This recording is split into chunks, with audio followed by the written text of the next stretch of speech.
Monday morning, 8:30 a.m.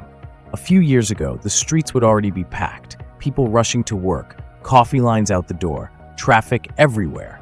Now, half the offices are dark, the cafe on the corner is gone, and no one really knows if it's coming back. Nothing exploded, nothing collapsed overnight. People just stopped showing up, not because they lost their jobs, but because they no longer have to be there. And the reason? Remote work.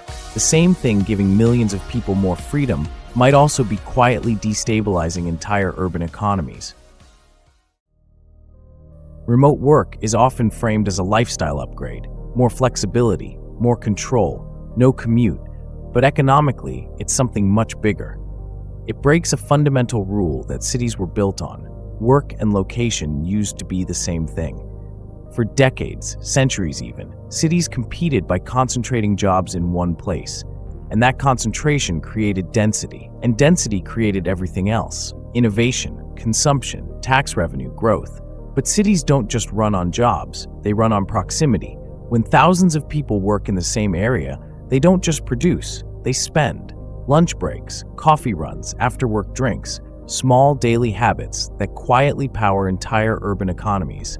Remote work removes that daily flow, and when the flow weakens, the system starts to crack.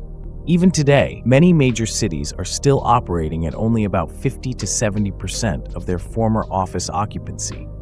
That's missing revenue. This is where something called the urban doom loop begins. Not as a sudden collapse, but as a slow, self-reinforcing cycle. Fewer commuters means fewer customers. Fewer customers means struggling businesses. Struggling businesses shut down. That reduces tax revenue, which limits a city's ability to invest in infrastructure, safety, and public services, which makes the city less attractive. And that leads to even fewer people coming in, and the cycle continues. Estimates suggest that reduced office activity is costing urban economies tens of billions of dollars every year. What makes this dangerous isn't speed, it's persistence. It doesn't need a crisis, just a steady drop in density. One of the biggest pressure points? Real estate. Office buildings aren't flexible. They're expensive, long-term bets on one idea that people will show up. When they don't, those buildings don't disappear. They sit empty. In cities like San Francisco, office vacancy rates have surged past 20 to 30%, levels not seen in decades. And empty buildings don't just lose money, they drag entire neighborhoods down with them. Less foot traffic, lower property values, less investment. Turning offices into housing sounds like a solution, but in reality, it's slow, expensive, and often blocked by regulation. So cities get stuck, not collapsing, but not recovering either. You can already see this playing out. In New York, office occupancy is still significantly below pre-pandemic levels. Even today, it remains roughly 20 to 30% below 2019 levels. That's not a temporary dip, that's a structural shift. But here's the twist. This isn't just destruction, it's redistribution. The money didn't disappear, it moved. When people leave expensive cities, they take their income with them and spend it somewhere else. Since 2020, millions of people have moved away from major cities towards smaller and more affordable regions. Smaller cities, coastal towns, rural areas. Places that were never economic centers are suddenly seeing growth. Remote work is decentralizing demand. You can see it globally.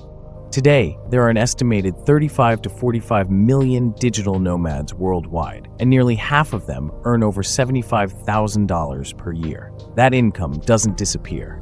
It gets spent somewhere else. Countries like Portugal are a clear example. They've attracted tens of thousands of remote workers through visa programs and incentives. Even a small influx of remote workers can reshape a local economy. Rents go up, cafes open, new businesses emerge. The same force weakening big cities is boosting smaller ones. So what happens next? In the short term, hybrid work is likely to become the norm. Surveys show that around 70 to 80% of workers may prefer hybrid or fully remote work. Cities may recover, but not fully.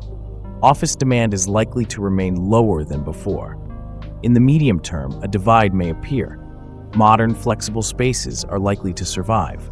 Outdated offices may fade out. Cities that adapt are more likely to stay competitive. the others may fall behind. And in the long run, cities may no longer be places people have to go. They may become places people choose to live in, for culture, for lifestyle, for opportunity. And that may change everything, because the future of cities now depends on one thing: how fast they adapt. Cities that reinvent themselves as hubs for living, culture, and community are more likely to thrive. The ones that cling to the old model may face a slow, quiet decline. Remote work feels personal, more freedom, more flexibility, more control. But zoom out, and it's reshaping entire economies, redistributing wealth, rewriting geography. So the real question isn't, will remote work continue? It's this: what happens to a world where location no longer matters, but cities still do? If you found this interesting, leave a like, subscribe, and tell me in the comments, would you stay in a big city if you could live anywhere in the world?